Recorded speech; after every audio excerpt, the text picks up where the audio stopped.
മുഖ്യമന്ത്രിയുടെ ദുരിതാശ്വാസ നിധി വക മാറ്റിയെന്ന കേസിൽ ഹർജിക്കാരൻ RS ശശികുമാറിനെതിരെ ലോകായുക്ത. മുഖ്യമന്ത്രി ലോകായുക്തയെ സ്വാധീനിച്ചു എന്ന ആരോപണത്തിന് തെളിവുണ്ടോ എന്നും ജഡ്ജിമാരെ അപകീർത്തിപ്പെടുത്തുകയാണെന്നും ഹാറൂൺ ഉൽ റഷീദ് വിമർശിച്ചു. കേസ് പരിഗണനയിലിരിക്കുമ്പോൾ ചാനലിൽ പറയുന്നതും ജഡ്ജിമാരെ അപകീർത്തിപ്പെടുത്തുന്നതും അസാധാരണമാണെന്നും ലോകായുക്ത. റിവ്യൂ ഹർജി നാളെ ഉച്ചയ്ക്ക് 12 മണിക്ക് പരിഗണിക്കും. വി അരുൺ ചേരുന്നു. റിവ്യൂ ഹർജി പരിഗണിക്കുന്നത് ഏതായാലും മാറ്റിവെച്ചിരിക്കുന്ന ഒരു സാഹചര്യം, ഏത് രീതിയിലുള്ള ഒരു വിമർശനം ലോകായുക്തയുടെ ഭാഗത്തുനിന്നുണ്ടാവുക, അതിൽ സാധാരണമല്ലാത്തതുണ്ടോ? പ്രത്യേകിച്ച് പുറത്ത് നടക്കുന്ന ഈ വിവാദങ്ങളും പ്രതികരണങ്ങളും എല്ലാം ലോകായുക്തയുടെ ശ്രദ്ധയിൽപ്പെടുന്നു എന്നുകൂടി വ്യക്തമാകുന്ന രീതിയിലുള്ള വിമർശനങ്ങളിലേക്ക് കൂടി ലോകായുക്ത കടന്നിരിക്കുകയാണോ അരുൺ?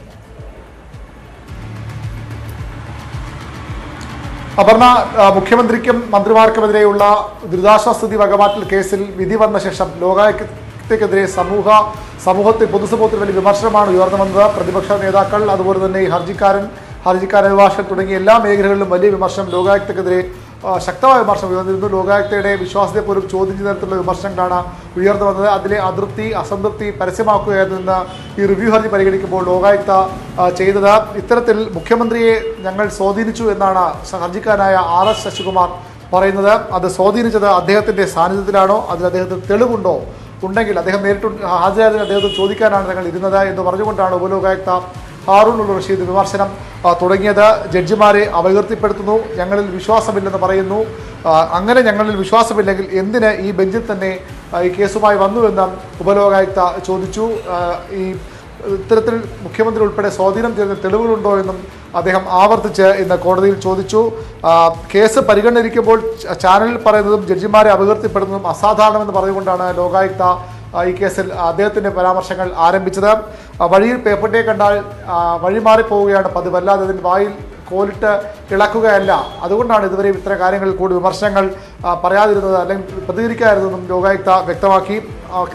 അട്ടപ്പാടിയിൽ മധുവിൻ്റെ ആൾക്കൂട്ട ആക്രമണ വിഷയം പരാമർശിച്ചുകൊണ്ട് ഇവിടെ നടക്കുന്നത് ആൾക്കൂട്ട അധിക്ഷേപമെന്നും ലോകായുക്ത അഭിപ്രായപ്പെട്ടു. വലിയ വിമർശനമാണ് ഇത്തരത്തിൽ ഉയർന്നു വന്നത്. 3-അംഗ ബെഞ്ചിൽ നിന്ന് അനുകൂല വിധി കിട്ടുന്ന വാദിഭാഗത്തിന് ഇപ്പോഴേ ഉറപ്പുണ്ടോ എന്നായിരുന്നു ഉപലോകായുക്തയുടെ മറ്റൊരു ചോദ്യം. ചെയ്യുന്നതൊക്കെ ശരിയാണോ എന്ന് ആത്മപരിശോധന നടത്തണമെന്നും ഹർജിക്കാരൻ്റെ അഭിഭാഷകനോട് ലോകായുക്ത ഉപദേശരൂപേണ വിമർശനാത്മകമായി കൂടി പറയുകയും ചെയ്തു. ഏതായാലും റിവ്യൂ ഹർജി പരിഗണിച്ച ശേഷം മാത്രമേ, അതിൽ തീരുമാനമായ ശേഷം മാത്രമേ 3-അംഗ ബെഞ്ചിന് വിട്ടുള്ള വാദം ആരംഭിക്കാവുന്ന ഹർജിക്കാരൻ അഭിഭാഷകൻ ആവശ്യപ്പെട്ടു. അത് ലോകായുക്ത തള്ളിക്കളഞ്ഞു. നാളെ ഉച്ചയ്ക്ക് 12 മണിക്ക് റിവ്യൂ ഹർജി പരിഗണിക്കും. അതിനുശേഷം നാളെ തന്നെ ഈ കേസിൽ 3-അംഗ ബെഞ്ചിന് വിട്ടുകൊണ്ടുള്ള കേസിലും വാദം ആരംഭിക്കാനാണ് ലോകായുക്തയുടെ തീരുമാനം. രൂക്ഷ വിമർശനം ഹർജിക്കാരെതിരെ ഉയർന്നു വന്നു. തങ്ങൾ അഴിമതി നടത്തിയതിന് മുഖ്യമന്ത്രിയെ തങ്ങളെ സ്വാധീനിച്ചതിന് തെളിവുണ്ടോ എന്ന വളരെ നിർണായകമായ ചോദ്യമാണ് ഇന്ന് ഓപ്പൺ കോർട്ടിൽ ലോകായുക്ത ഹർജിക്കാരൻ്റെ അഭിഭാഷകരോടും ഹർജിക്കാരനോടും ചോദിച്ചത്. അതായത് റിവ്യൂ ഹർജിയിൽ ഉന്നയിച്ചിരിക്കുന്ന എല്ലാ വാദങ്ങളും, കേസിന്റെ സാധുത ഇനി പരിശോധിക്കരുത് അടക്കമുള്ള എല്ലാ വാദങ്ങളും പരിപൂർണമായിട്ടും വിമർശനത്തോടുകൂടി തന്നെ ലോകായുക്ത തള്ളിക്കളയുകയാണ് ഉണ്ടായിരിക്കുന്നത്.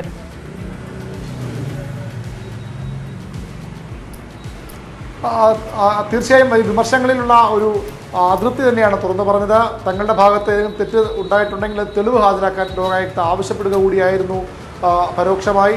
ഇത്തരത്തിൽ ലോകായുക്ത ഒരു ജുഡീഷ്യൽ ഫോറമാണ്. ലോകായുക്തക്കെതിരെ വലിയ വിമർശനം ചാനലുകളിൽ കയറിയിറങ്ങി ഈ ഹർജിക്കാരൻ നടത്തുന്നു. ഹർജിക്കാരനെ പറഞ്ഞപ്രകാരമാണ്, ഹർജിക്കാരൻ ഒരുപക്ഷെ വിവരമില്ലെന്ന് വയ്ക്കാം, അദ്ദേഹത്തിൻ്റെ അഭിഭാഷകനും ഇത്തരത്തിലുള്ള വിമർശനങ്ങൾ ലോകായുക്തക്കെതിരെ ഉന്നയിക്കുന്നു. ഇത് ശരിയായ കീഴ്വഴക്കമല്ല, അസാധാരണമാണെന്ന പരാമർശവും ലോകായുക്ത നടത്തി. നാളെ ആദ്യം ഈ റിവ്യൂ ഹർജി കേൾക്കും. റിവ്യൂ ഹർജി തീർപ്പാക്കിയ ശേഷമാകും തൊട്ടു പിന്നാലെ ഈ 3-അംഗ ബെഞ്ചിന് വിട്ടുകൊണ്ടുള്ള തീരുമാനത്തിലൂടെ അതിൽ കൂടി വാദം കേൾക്കാൻ ലോകായുക്ത തീരുമാനമെടുത്തിട്ടുള്ളത്.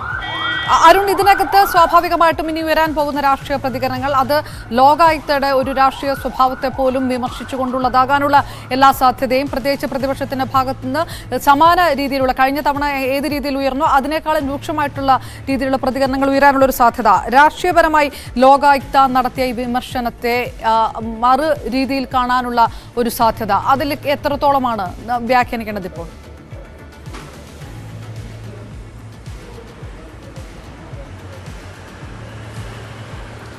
ലോകായുക്തക്കെതിരെ പൊതുസമൂഹത്തിൽ വലിയ വിമർശനം ഉയർന്നു വന്നു. പ്രതിപക്ഷം ലോകായുക്തയുടെ വിശ്വാസത്തെ പോലും തള്ളിക്കളഞ്ഞുകൊണ്ട് വിമർശനം പ്രതിപക്ഷ നേതാവും പ്രതിപക്ഷത്തു നിന്നും ഉണ്ടായി. ഇത്തരം ഒരു വർഷത്തിലേറെ വാദം കേട്ട ഒരു വർഷവും 2 മാസവും വിധി പറയാൻ മാറ്റിവെച്ചിട്ട് വീണ്ടും തങ്ങൾക്ക് ഈ ഹർജി പരിഗണിക്കാനുള്ള അവകാശമുണ്ടോ എന്ന അടിസ്ഥാന വിഷയത്തിൽ തുടർവാദങ്ങൾ നടത്താനായി ഒരു പൂർണ്ണ ബെഞ്ചിനെ കോൺസ്റ്റിറ്റ്യൂട്ട് ചെയ്ത തീരുമാനത്തെയാണ് പ്രതിപക്ഷം അന്ന് ചോദ്യം ചെയ്തത്. വിമർശകർ അതുതന്നെ നേരത്തെ തന്നെ 2019 തന്നെ ഈ വിഷയം ലോകായുക്ത പരിഗണിക്കുകയും തങ്ങൾക്ക് കേസ് കേൾക്കാൻ അതിൽ വിധി പറയാൻ അവകാശമുണ്ടെന്ന് കണ്ടെത്തുകയും ചെയ്തതാണ്.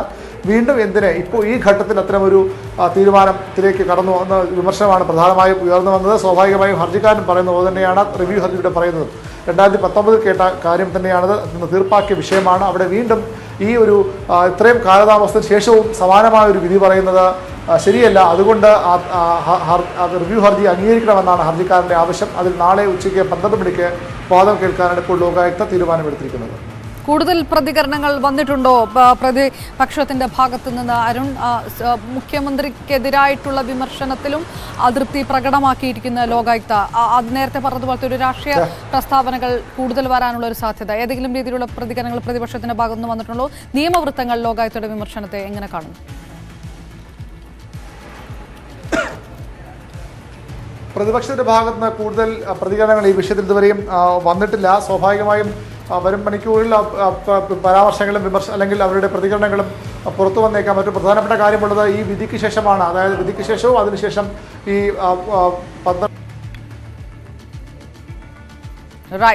റൈറ്റ് BV അരുൺ വിശദാംശങ്ങൾ നൽകിയത്. ഏതായാലും ലോകായുക്തയുടെ ഭാഗത്തുനിന്ന് RS ശശികുമാറിനെതിരെ രൂക്ഷമായ വിമർശനമാണ് ഉണ്ടായിരിക്കുന്നത്. ലോകായുക്ത കേസ് നാളത്തേക്ക് മാറ്റിവെക്കുകയും ചെയ്തിരിക്കുന്നു.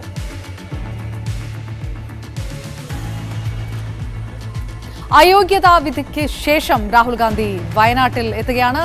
കാണാം വാർത്തകൾ ന്യൂസ് റൂം ലൈവ് തുടരും ഇടവേളയ്ക്ക് ശേഷം.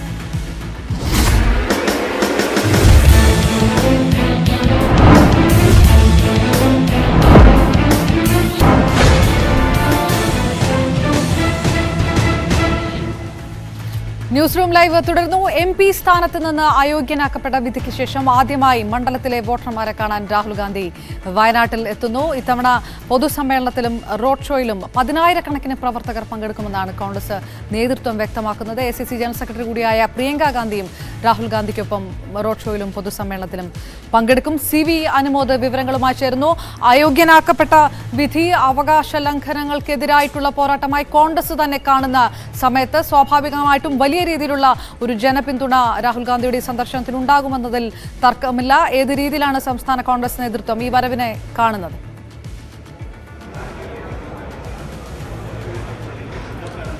അപർണ, കോൺഗ്രസ് ഇതൊരു ശക്തി പ്രകടനത്തിന്റെ വേദിയാക്കിയാണ് കൽപ്പറ്റയിലെ ഈ പിന്തുണയും ജനങ്ങളുടെ ഇടയിൽ രാഹുൽ ഗാന്ധിക്ക് ഉണ്ട് എന്ന് തെളിയിക്കുന്ന റോഡ് ഷോയും സമ്മേളനമായിരിക്കും ഇന്നിവിടെ നടക്കുക. അത്രമാത്രം ഇത് രാഹുൽ ഗാന്ധിക്കുള്ള ഒരു പിന്തുണ മാത്രമല്ല, മറിച്ച് ഇന്ത്യൻ ജനാധിപത്യത്തിനും മതേതരത്വത്തിനും നൽകുന്ന ഒരു വലിയ സന്ദേശമാണ്. ജനങ്ങൾ ഈ ഒരു മുദ്രാവാക്യത്തോടൊപ്പമാണ്, രാഹുൽ ഗാന്ധി ഉയർത്തിപ്പിടിക്കുന്ന ഈ മുദ്രാവാക്യത്തോടൊപ്പമാണ് ഇവിടുത്തെ ജനങ്ങളും എന്ന് നൽകുന്ന ഒരു സന്ദേശം നൽകൽ കൂടിയാണ് ഇന്നത്തെ ഈ പ്രോഗ്രാം. പ്രിയങ്കയുടെ സാന്നിധ്യം ഉറപ്പിച്ചു. തീർച്ചയായിട്ടും പ്രിയങ്ക ഗാന്ധിയും കൂടെ ഉണ്ടായിരിക്കും. അതോടൊപ്പം തന്നെ ദേശീയ തലത്തിലുള്ള ACC ജനറൽ സെക്രട്ടറിമാർ, UDF-ന്റെ നേതാക്കന്മാർ എല്ലാവരും ഈ ഒരു സമ്മേളനത്തിൽ റോഡ് ഷോയിലും പങ്കെടുക്കും. അദ്ദേഹം രാഹുൽ ഇവിടെ മത്സരിക്കാൻ വരുന്നതിന്റെ ആ സമയത്ത് വലിയ ഒരു ശക്തി പ്രകടനത്തോടെയായിരുന്നു സ്വീകരിച്ചിരുന്നത്. ഇപ്പോൾ അതിനേക്കാൾ വലിയൊരു ശക്തി പ്രകടനമായിട്ടാണ് അദ്ദേഹത്തിന്റെ കരുത്ത് കളിക്കുന്നത്. തീർച്ചയായിട്ടും അന്നത്തെ ഒരു ആവേശം ഉണ്ടായിരുന്നു, സന്തോഷം. ഇന്ന് ആവേശം സന്തോഷത്തോടും ഒപ്പം തന്നെ ഇന്നുള്ളത് ഒരു വലിയ പോരാട്ടത്തിന്റെ ഭാഗമായിട്ടാണ് അദ്ദേഹം വരുന്നത്. അത് ഈ വയനാട് പാർലമെന്റ് മണ്ഡലത്തിന് വേണ്ടി മാത്രമല്ല, ഇന്ത്യക്ക് വേണ്ടി മൊത്തം ഒരു പോരാട്ടത്തിന് അദ്ദേഹം നേതൃത്വം കൊടുത്തുകൊണ്ടിരിക്കുകയാണ്. അതുകൊണ്ട് തന്നെ അന്ന് വന്നതിനേക്കാൾ ആവേശം, അന്ന് വന്നതിനേക്കാൾ ഒരു വൈകാരികമായ ഒരു അടുപ്പം, ഒരു പിന്തുണ ജനങ്ങൾക്കിടയിൽ ഇന്ന് രാഹുൽ ഗാന്ധിയോടുണ്ട്. ഒരു വലിയ പോരാട്ടത്തിന് ഇന്ത്യയിൽ നേതൃത്വം കൊടുക്കുന്ന ഞങ്ങളുടെ MP ആണ്, അല്ലെങ്കിൽ ഞങ്ങളുടെ MP പ്രതിദാനം ചെയ്യുന്ന MP ആണ് എന്നുള്ള ഒരു തോന്നൽ ഒരു വലിയ രീതിയിലുള്ള മാനസിക പിന്തുണയായി ഇത് മാറും. ഇത് സംഘടിപ്പിക്കുന്ന സംഘാടകരുടെ കണക്കൂട്ടലിൽ തന്നെ തെറ്റിച്ചുകൊണ്ടുള്ള വലിയ ജനക്കൂട്ടം ഇതിനകത്ത് പ്രവർത്തകരെ ആണ് പ്രതീക്ഷിക്കുന്നത്. ഇത് പ്രധാനമായും നമുക്ക് വയനാട്, അതുപോലെ തന്നെ മലപ്പുറം ജില്ലയിലെ 3 നിയോജകമണ്ഡലങ്ങൾ, അതുപോലെ കോഴിക്കോട് ജില്ലയിലെ തിരുവമ്പാടി 7 നിയോജകമണ്ഡലങ്ങളാണ് ഇന്ന് വയനാട് പാർലമെന്റ് മണ്ഡലത്തിന്റെ കീഴിലുള്ളത്.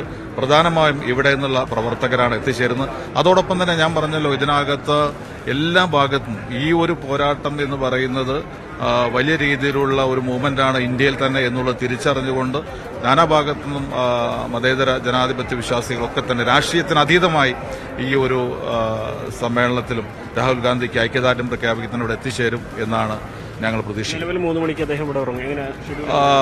3:45 നമ്മൾ റോഡ് ഷോ ആരംഭിക്കും. 3:45 റോഡ് ഷോ ആരംഭിച്ച് 4:15 ആവുമ്പോഴേക്കും ഇവിടെ പൊതുസമ്മേളനം നമ്മൾ നടക്കും. അതോടൊപ്പം അതിന് മുമ്പായിട്ടൊരു സാംസ്കാരിക സമ്മേളനം ഇവിടെ സംഘടിപ്പിക്കുന്നുണ്ട്. അത് കഴിഞ്ഞ ഉടനെ 1 മണിക്കൂർ നീണ്ടു നിൽക്കുന്ന സാംസ്കാരിക സമ്മേളനം കഴിഞ്ഞ ഉടനെ പൊതുസമ്മേളനം ആരംഭിക്കും.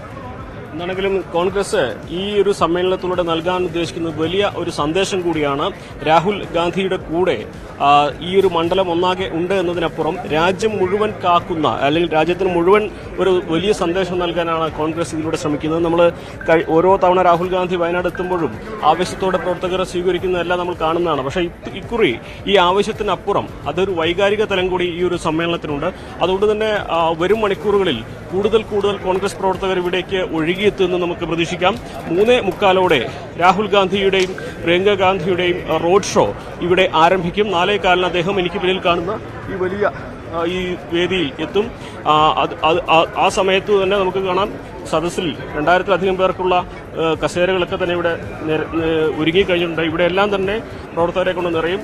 ഈ അയോഗ്യനാക്കപ്പെട്ട രാഹുൽ ഗാന്ധി മുൻപുണ്ടായതിനേക്കാൾ ശക്തനാണ് എന്നൊരു രാഷ്ട്രീയ സന്ദേശം അത് നൽകുക എന്ന വലിയ ഒരു ഉദ്ദേശമാണ് ഈ ഒരു സമ്മേളനത്തിലൂടെ കോൺഗ്രസ് ഉദ്ദേശിക്കുന്നത്. എന്താണെങ്കിലും അതിന്റെ ഒരുക്കങ്ങളെല്ലാം തന്നെ അവസാന അനുമോദ് പറഞ്ഞ പോലെ തന്നെ ദേശീയ തലത്തിൽ കോൺഗ്രസിന് മുഖം നൽകുന്ന ഒരു ശക്തി പ്രകടനം കൂടിയായി മാറാൻ പോകുന്ന രീതിയിലുള്ള ഒരു പൊതു സമ്മേളനത്തിലേക്കും ഒരു സാന്നിധ്യത്തിലേക്കും കടക്കുമ്പോൾ സംസ്ഥാന കോൺഗ്രസിനെ സംബന്ധിച്ചിടത്തോളം ഇനി വരാനിരിക്കുന്ന ലോക്സഭാ തെരഞ്ഞെടുപ്പിന്റെ ഒരു തുടക്കം എന്ന രീതിയിൽ പോലും ഈ ശക്തി പ്രകടനത്തെ കാണുന്ന രീതിയിൽ എത്രത്തോളം സാന്നിധ്യവും പങ്കാളിത്തവും സംസ്ഥാന കോൺഗ്രസ് നേതൃത്വത്തിന്റെ ഭാഗത്തു നിന്ന് ഇതിനകത്തുണ്ടാകും?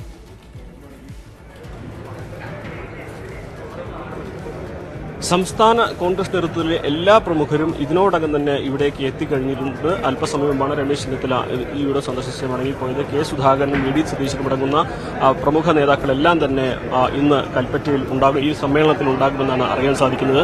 നമുക്കറിയാം കഴിഞ്ഞ ലോക്സഭാ തെരഞ്ഞെടുപ്പിൽ രാഹുൽ ഗാന്ധിയുടെ സാന്നിധ്യം വലിയൊരു സന്ദേശമായിരുന്നു, വലിയൊരു കരുത്തായിരുന്നു UDF-നെ സംബന്ധിച്ച്.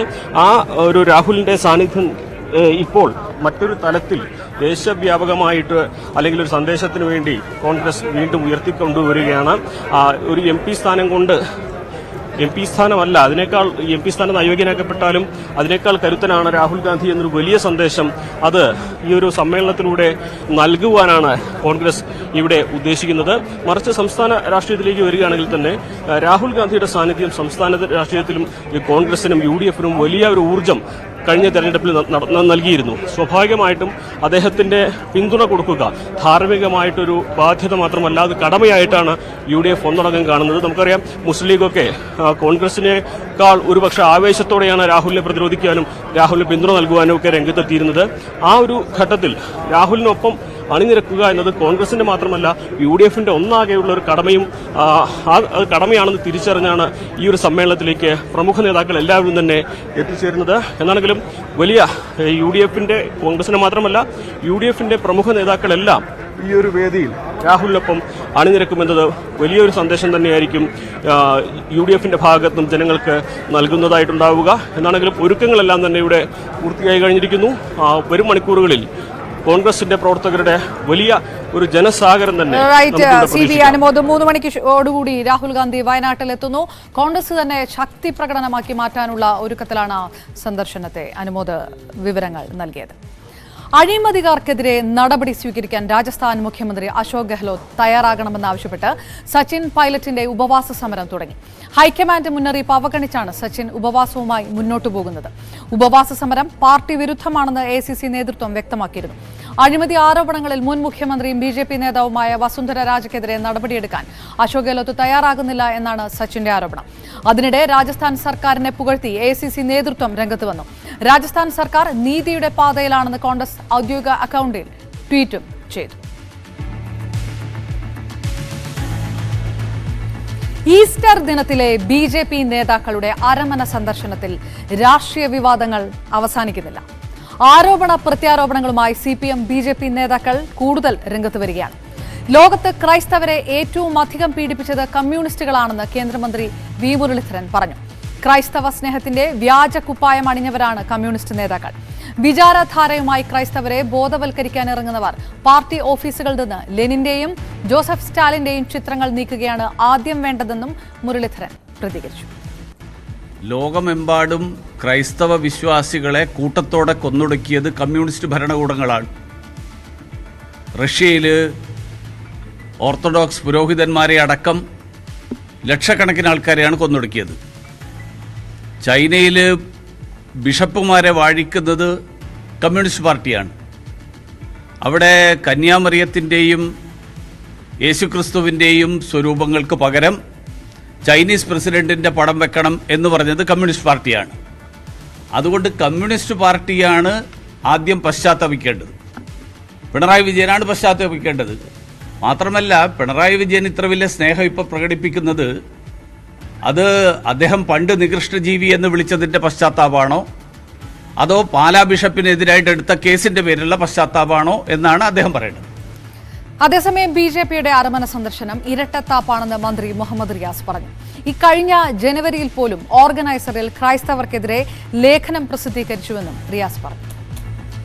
ഓർഗനൈസറിന്റെ അതിന് പുറമേയുള്ള ലേറ്റസ്റ്റ് ഇതിപ്പോൾ എടുത്ത് പരിശോധിച്ചാൽ ഇതിൽ വളരെ കൃത്യമായി പറയുന്ന കാര്യങ്ങളുണ്ട്. ഡിസാസ്ട്രസ് സെലിബ്രേഷൻസ്, അത് ക്രിസ്മസ് ന്യൂ ഇയർ സെലിബ്രേഷനെ കുറിച്ച് ഉള്ള കാര്യങ്ങളാണ് ഓർഗനൈസർ പറയുന്നത്. ശ്രീ മോഹൻ ഭഗവത് തന്നെ എഴുതിയ ലേഖനം അത് 940 ആണോ 950 ആണോ 960 ആണോ എന്നുള്ള തർക്കത്തിലേക്കൊന്നും പോകണ്ട, അത് 2023. അപ്പം സ്വാഭാവികമായിട്ടും വീടുകളിൽ ആർക്കും സന്ദർശിക്കാനുള്ള അവകാശമുണ്ട്, അതൊന്നും ഒരു തെറ്റല്ല, എല്ലാവരും സന്ദർശിക്കണം. പക്ഷേ ഒരു പ്രത്യേക വിഭാഗത്തിൻ്റെ വീട് മാത്രം തിരഞ്ഞെടുക്കുന്ന ഒരു 10 വീടുണ്ടെങ്കിൽ 10 വീടിലും പോവാതെ A, C, F, G എന്നുള്ള അപ്പുറത്തപ്പുറത്തുള്ള വീടുകളിൽ പോകുന്ന രീതി കേരളത്തിലില്ലായിരുന്നു.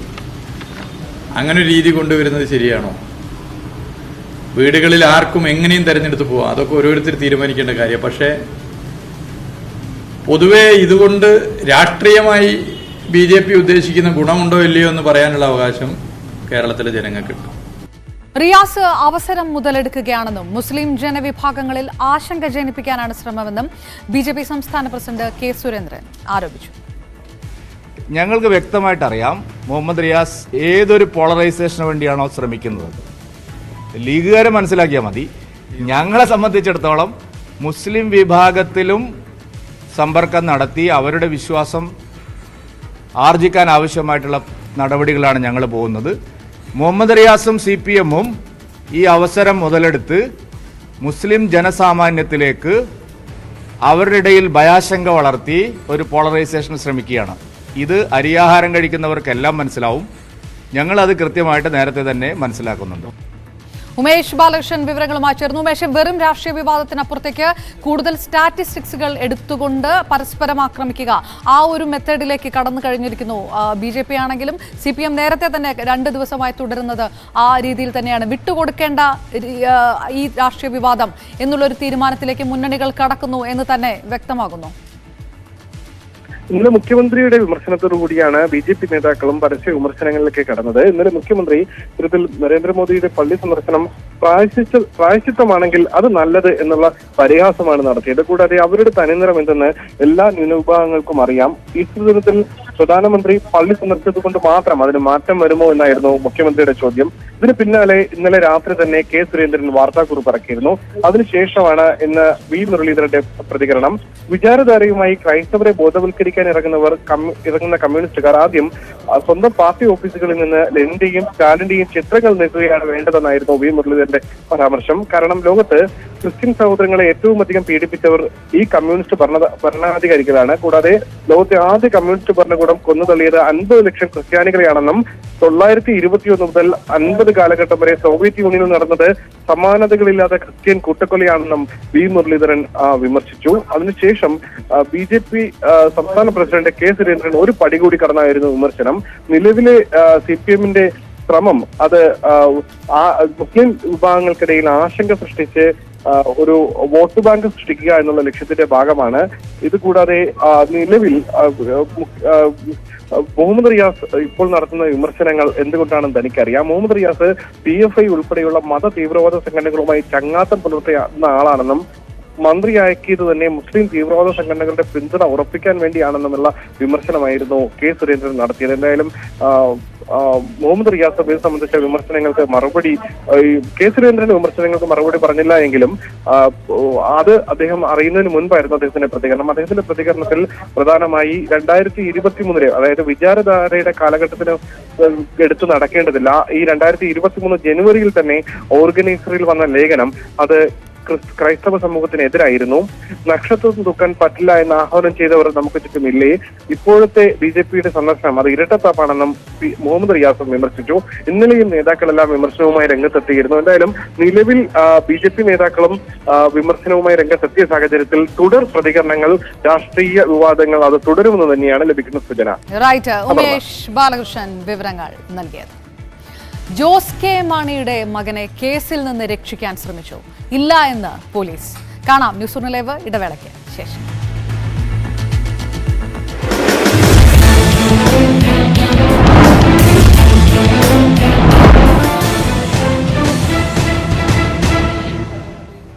CPM സംസ്ഥാന secretary MV ഗോവിന്ദനെതിരെ KK Rama MLA. MV ഗോവിന്ദന്റെ നേതൃത്വത്തിൽ ആസൂത്രിതമായ ആക്രമണമാണ് തനിക്കെതിരെ നടന്നതെന്ന് രമ പറഞ്ഞു. തനിക്കേറ്റ പരിക്കിൽ MV ഗോവിന്ദൻ പ്രസ്താവന ഇറക്കുകയും ദേശാഭിമാനി 3 ദിവസം തുടർച്ചയായി കള്ളക്കഥകൾ പ്രചരിപ്പിക്കുകയും ചെയ്തു. സ്പീക്കർക്കും DGPക്കും പരാതി നൽകിയിട്ടും ഒരു നടപടിയും ഉണ്ടായില്ല. MV ഗോവിന്ദനും ദേശാഭിമാനിക്കും സച്ചിൻ ദേവിനുമെതിരെ വക്കീൽ നോട്ടീസ് അയച്ചു. നിയമ നടപടികളുമായി ഏതറ്റം വരെയും മുന്നോട്ടു പോകുമെന്നും KK രമ പറഞ്ഞു. ഈ സംഭവം നടന്ന് മണിക്കൂറുകൾക്കുള്ളിലാണ് ഇത്തരത്തിലുള്ളൊരു പോസ്റ്റ് സമൂഹ മാധ്യമങ്ങളിൽ വരുന്നത്. അതിനുശേഷമാണ് എല്ലാ സൈബർ വിങ്ങുകളും അവരുടെ ടീമുകൾ മുഴുവൻ ഈ ഒരു ഏറ്റുപിടിച്ചുകൊണ്ടാണ് പിന്നീടുള്ള പ്രചരണങ്ങൾ, അതും വളരെ മോശമായ രൂപത്തിൽ, അങ്ങേയറ്റം അപകീർത്തികരമായ രൂപത്തിലേക്കാണ് ഇത്തരത്തിലുള്ള പരാമർശങ്ങളുമായിട്ട് അവർ മുന്നോട്ട് പോയത്. അതിനാധികാരികമായിട്ട് നിന്നത് ഒരു MLAയുടെ പോസ്റ്റാണ്. അപ്പോൾ അത് മറ്റൊരു MLAക്കെതിരെ എൻ്റെ വിശ്വാസ്യതയെ കൂടി തകർക്കുന്ന രൂപത്തിൽ, എന്നെ പൊതുസമൂഹത്തിൽ വളരെ മോശക്കാരിയായി ചിത്രീകരിക്കുന്ന സമീപനമാണ് ഉണ്ടായത്. അതിൻ്റെ ഭാഗമായിട്ടാണ് CPMൻ്റെ സംസ്ഥാന സെക്രട്ടറി പ്രസ്താവന ഇറക്കുന്നത്. ദേശാഭിമാനി പത്രം 3 ദിവസം തുടർച്ചയായിട്ട് കള്ളക്കഥകൾ പ്രചരിപ്പിക്കുകയാണ്. അപ്പോൾ ഇതൊന്നും, ഇങ്ങനെയൊരു അനുഭവം ഇനി മറ്റൊരാൾക്കും ഉണ്ടാവാൻ പാടില്ല. അപ്പോൾ അതുകൊണ്ട് തന്നെയാണ് അതിനെതിരെ ഏതറ്റം വരെ പോയി കഴിഞ്ഞാലും ആ നിയമ നടപടികളുമായിട്ട് പോകാൻ ഞാൻ തീരുമാനിച്ചിരിക്കുന്നത്. എന്തു വന്നാലും ഇത്തരം നടപടികളുമായിട്ട് തന്നെയാണ് മുന്നോട്ട് പോകാൻ ആലോചിക്കുന്നത്. ആരോഗ്യമന്ത്രി വീണ ജോർജിനെതിരായ പോസ്റ്റർ പ്രതിഷേധത്തിനെതിരെ CPM. യൂത്ത് കോൺഗ്രസ് പ്രവർത്തകർ രാത്രിയുടെ മറവിൽ വ്യാജ പ്രചാരണം നടത്തുന്നതായി CPM ജില്ലാ സെക്രട്ടറി KP ഉദയഭാനു ആരോപിച്ചു. ഇത്തരം പ്രചാരണം നടത്തുന്നവരെ ഒറ്റപ്പെടുത്തണമെന്നും CPM ജില്ലാ സെക്രട്ടറി പറഞ്ഞു. രാത്രിയുടെ മറവിൽ വ്യാജ പോസ്റ്ററുകൾ ഒട്ടിക്കുകയാണ്. ഇത്തരം പ്രവർത്തനങ്ങൾ നമ്മുടെ നാടിന് അപമാനമാണ്. ഇത്തരം പോസ്റ്ററുകൾ ഒട്ടിച്ച ആളുകൾക്കെതിരെ പോലീസ് അന്വേഷണം ആരംഭിച്ചപ്പോൾ യൂത്ത് കോൺഗ്രസ്സുകാരൻ്റെ കാറ് ആണ് ഇതിൽ ഉപയോഗിച്ചത്. അത് പോലീസ് കസ്റ്റഡിയിലെടുക്കാൻ വന്നപ്പോൾ കോൺഗ്രസിൻ്റെ നേതാക്കന്മാർ രാഹുൽ മാങ്കൂട്ടം അടക്കമുള്ളവരാണ് പോലീസിനെ തടയാൻ ശ്രമിച്ചത്. ഈ പോസ്റ്റർ ഒട്ടിച്ച ആളുകളെ പോലീസ് അവർക്കെതിരെ കേസെടുക്കുകയും അതിൽ അന്വേഷണം നടന്നുകൊണ്ടുവരികയാണ്. മണിമല വാഹനാപകട കേസിൽ ജോസ് കെ മാണിയുടെ മകനെ രക്ഷിക്കാൻ നീക്കുമെന്ന ആരോപണം തള്ളുകയാണ് പോലീസ്. ആരെയും രക്ഷിക്കാൻ ശ്രമിച്ചിട്ടില്ല എന്നും അന്ന് രാത്രി 9 മണിക്ക് തന്നെ FIR തയ്യാറാക്കിയിരുന്നുവെന്നാണ് SP K കാർത്തിക് പറയുന്നത്. ആ സംഭവത്തിൽ അന്വേഷണം പുരോഗമിക്കുകയാണ്. ബ്ലഡ് സാമ്പിൾ പരിശോധിക്കാത്തത് സംബന്ധിച്ച് അന്വേഷിക്കുമെന്നും SP പറഞ്ഞു. ഇല്ല, അങ്ങനെ ആരെയും രക്ഷിക്കാനല്ല. 2 പേർ മരണപ്പെട്ട സംഭവത്തിൽ ആദ്യം 279/338 കേസ് എടുത്തിരുന്നത് രാത്രി 9 മണിക്ക് FIR എടുത്തു. പിന്നെ അത് കഴിഞ്ഞിട്ട് മരണം സംഭവിക്കുകയും പിന്നെ പിറ്റേ ദിവസം 304 ഈ കേസ് കറക്റ്റായിട്ട് തന്നെ അത് മാറ്റുകയും ചെയ്ത് ഇൻക്വസ്റ്റ് നടത്തി പോസ്റ്റ്മോർട്ടം ചെയ്തിട്ടുണ്ട്. ആ സമയം അവിടെ ഇൻസ്പെക്ടർ G20 എല്ലാവരും മിക്കവാറും ഇൻസ്പെക്ടറെല്ലാം G20 മീറ്റിങ്ങിലായതുകൊണ്ട് പിറ്റേ ദിവസം ഇൻസ്പെക്ടർ വന്ന് കേസ് ഏറ്റെടുത്ത് അന്വേഷിക്കുകയാണ്. ബാക്കി കാര്യങ്ങൾ അന്വേഷിച്ചിട്ട് നോക്കാം. കേരള കേന്ദ്ര സർവകലാശാലയുടെ ആദ്യ ഓണററി ഡോക്ടറേറ്റ് PT ഉഷ ഏറ്റുവാങ്ങി. Vice chancellor professor H. Venkateswarlu ബിരുദം സമ്മാനിച്ചു. തന്റെ രാഷ്ട്രീയം സ്പോർട്സ് ആണെന്നും വിമർശനങ്ങളെ കാര്യമാക്കുന്നില്ല എന്നും PT ഉഷ പറഞ്ഞു. അർജുന അവാർഡും പത്മശ്രീ അവാർഡും നേടിയ താരത്തിന് ആദ്യമായാണ് ഡോക്ടറേറ്റ് ലഭിക്കുന്നത്.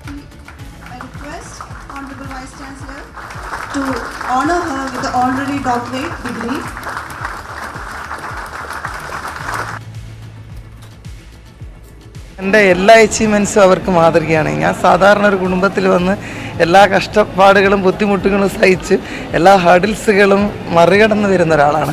അപ്പോൾ അങ്ങനെ വരുന്ന ആൾക്കാർക്കും ഇതുപോലുള്ള സൗകര്യങ്ങൾ കിട്ടും എന്നുള്ളത് അവർക്ക് എന്തായാലും വളർന്നു വരുന്ന യങ്സ്റ്റേഴ്സിന് അതൊരു മോട്ടിവേഷൻ തന്നെയായിരിക്കും. എൻ്റെ എല്ലാ രാഷ്ട്രീയം എന്ന് പറയുന്നത് എനിക്ക് സ്പോർട്സാണ്. ഞാൻ അതിനെ അങ്ങനെ കാണുന്നുള്ളൂ, സ്പോർട്സായിട്ട്. ഇനി അതും പിന്നെ അത് ഏത് രീതിയിൽ എടുക്കണം എന്നുള്ളത് ഓരോരുത്തരുടെ ഇഷ്ടമാണ്. പക്ഷേ എനിക്ക് എല്ലാം സ്പോർട്സാണ്. ഞാൻ സ്പോർട്സിന് വേണ്ടി എന്തും ചെയ്യും. അരിക്കൊമ്പനെ പറമ്പിക്കുളത്തെ വനമേഖലയിലേക്ക് മാറ്റുന്നതിൽ പ്രതിഷേധിച്ച് മുതലമട പഞ്ചായത്ത് പരിധിയിൽ സർവകക്ഷി സംഘം ആഹ്വാനം ചെയ്ത ഹർത്താൽ പൂർണ്ണമാണ്. കടകൾ അടഞ്ഞുകിടക്കുകയാണ്. സ്വകാര്യ വാഹനങ്ങൾ നിരത്തിൽ ഇറങ്ങുന്നില്ല.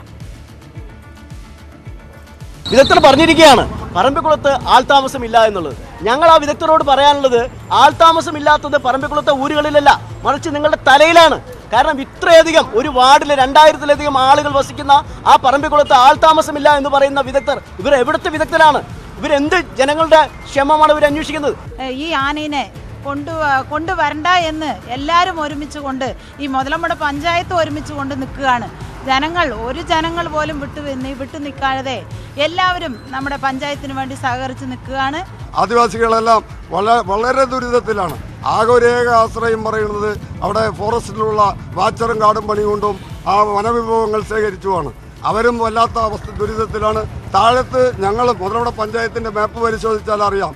ആ മാപ്പ് പ്രകാരം ഞാൻ ഈ പറഞ്ഞതുപോലെ 60% ഫോറസ്റ്റാണ്, ബൗണ്ടറിയാണ്. ആനകളുടെ ശല്യം ഇല്ലെങ്കിലും ഉണ്ട്. ആനകളും പുലികളൊക്കെ ഇറങ്ങുന്ന സംഭവങ്ങളൊക്കെ ഇവിടെ നടക്കുന്നുണ്ട്. അതിന് പുറമെയാണ് പരിക്കൊമ്പനും കൂടെ വരുന്നത്. ഭയങ്കര ബുദ്ധിമുട്ടുള്ളൊരു കാര്യമാണ്. ഞങ്ങളുടെ ആശങ്ക ഒന്നേ ഉള്ളൂ.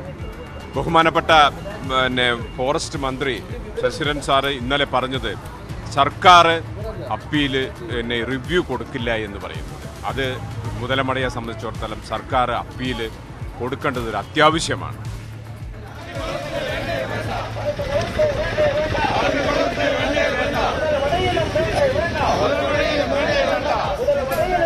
അരിക്കൊമ്പനെ കൊണ്ടുവരുന്നത് തടയണമെന്നാവശ്യപ്പെട്ട് ഇതിനിടെ കർഷക സംരക്ഷണ സമിതിയുടെ നേതൃത്വത്തിൽ കളക്ടറേറ്റ് മുന്നിൽ ശയന പ്രദക്ഷിണവും നടത്തി.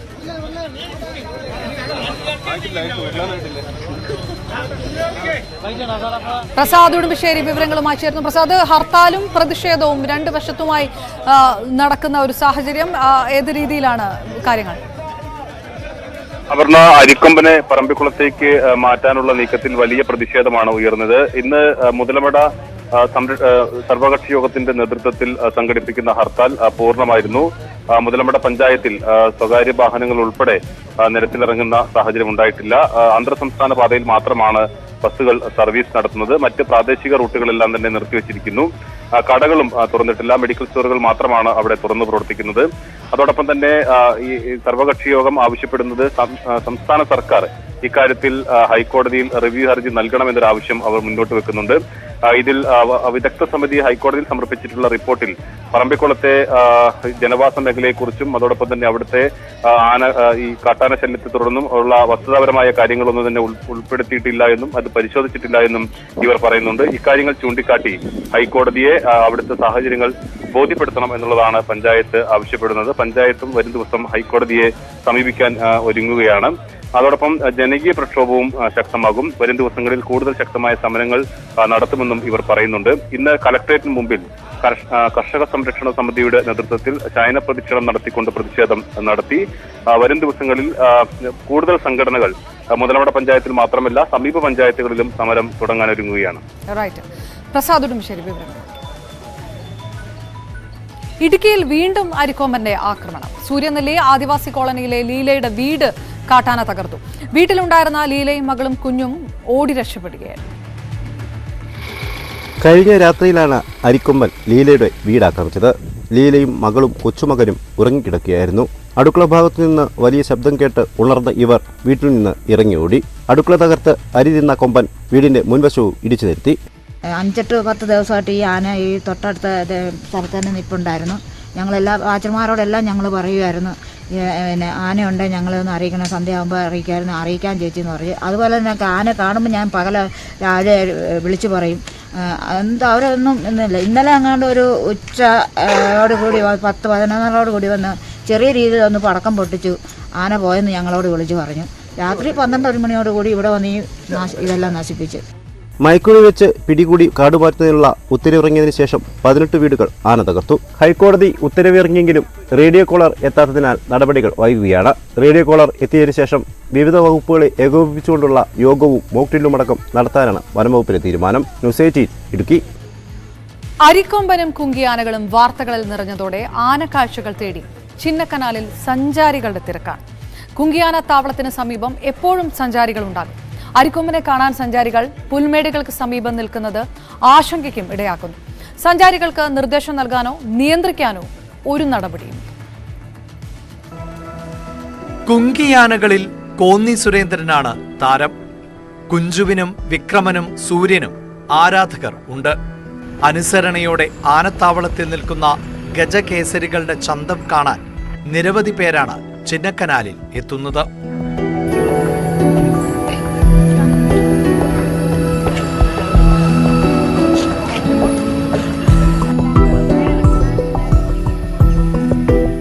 ടെലിവിഷൻ വാർത്തകളിൽ മാത്രം കണ്ടിരുന്ന അരിക്കൊമ്പനെ ഒരു തവണയെങ്കിലും കാണാൻ മോഹിച്ചാണ് സഞ്ചാരികൾ എത്തുന്നത്. കാട്ടാനക്കൂട്ടം പതിവായി എത്തുന്ന പുൽമേടകൾക്ക് സമീപം മണിക്കൂറുകളോളം ഇവർ കാത്തു നിൽക്കാറുണ്ട്.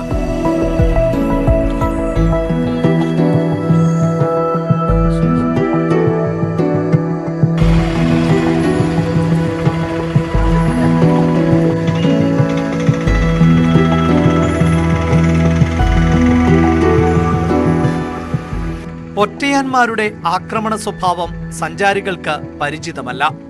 സഞ്ചാരികൾക്ക് അവബോധം നൽകാൻ ഇവിടെ സംവിധാനവുമില്ല. വാഹനം ഓടിക്കുന്നതിനിടെ പെട്ടെന്ന് കാട്ടാനയെ കണ്ട് അപകടങ്ങൾക്കും സാധ്യതയുണ്ട്. അതേസമയം ആനയെ കാടുമാറ്റുന്ന ദൗത്യം വൈകുന്നതിൽ മേഖലയിൽ പ്രതിഷേധം തുടരുകയാണ്. ആ ഉത്തരവ് ഇതുവരെ നടപ്പാക്കുവാനായിട്ട് വനപാലകർക്ക് സാധിച്ചിട്ടില്ല. അവർ ഓരോ കാരണങ്ങൾ പറഞ്ഞ് ആ കോടതി വിധി വൈകിപ്പിക്കുകയാണ്. ഇതിനെ പിടിക്കാതിരിക്കുവാനുള്ള വനവകുപ്പിൻ്റെ ഗൂഢ ലക്ഷ്യമാണെന്നാണ് ഞങ്ങൾ വിചാരിക്കുന്നത്. മാത്രമല്ല ഈ കഴിഞ്ഞ ദിവസങ്ങളിലൊക്കെ ഈ 301 സിംഗകണ്ഠം പ്രദേശങ്ങളിൽ കൃഷിയിടങ്ങളിലും ജനവാസ മേഖലയിലും ഇറങ്ങി അത് നാശം വിതയ്ക്കുകയും വീടുകൾ തകർക്കുകയും ചെയ്തു. അനാവശ്യ കാരണങ്ങൾ മൂലം ദൗത്യം വൈകിപ്പിക്കാനാണ് വനംവകുപ്പ് ശ്രമിക്കുന്നത് എന്നാണ് നാട്ടുകാരുടെ ആരോപണം. News 18 Chinnakanal. News room live തുടരും. ഇടവേള.